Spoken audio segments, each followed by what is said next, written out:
شروع اللہ کے اسم کی مدد سے جو نہایت مہربان اور رحم کرنے والا ہے۔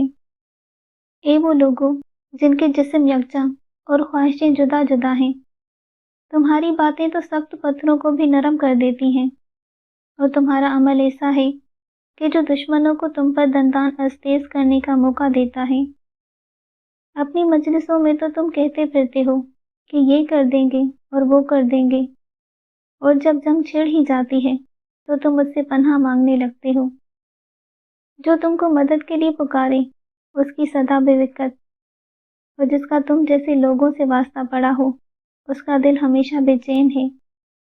ہیلے حوالے ہیں، غلط سلط، اور مجھ سے جنگ میں تاخیر کرنے کی خواہشیں ہیں، جیسے نا دہندہ مقروض اپنے قرض خواہ کو ٹالنے کی کوشش کرتا ہے۔ ذلیل آدمی ذلت میں زیادتیوں کے روک تھام نہیں کر سکتا، اور حق تو بغیر کوشش کے نہیں ملا کرتا۔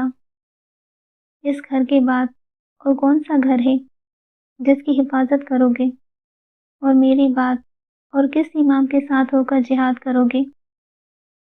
خدا کی قسم، جسے تم نے دھوکہ دیا ہو اس کے فریب خوردہ ہونے میں کوئی شک نہیں، اور جسے تم جیسے لوگ ملے ہوں اس کے حصے میں وہ تیر آتا ہے جو خالی ہوتا ہے، اور جس نے تم کو تیروں کی طرح دشمنوں پر پھینکا ہو اس نے گویا ایسا تیر پھینکا ہے جس کا 100 پار ٹوٹ چکا ہو اور پیکان بھی شکستہ ہو۔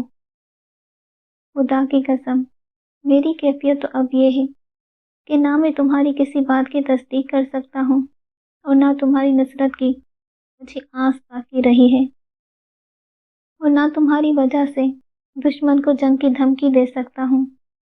تمہیں کیا ہو گیا ہے؟ تمہارا مرض کیا ہے؟ اس کا چارہ کیا ہے؟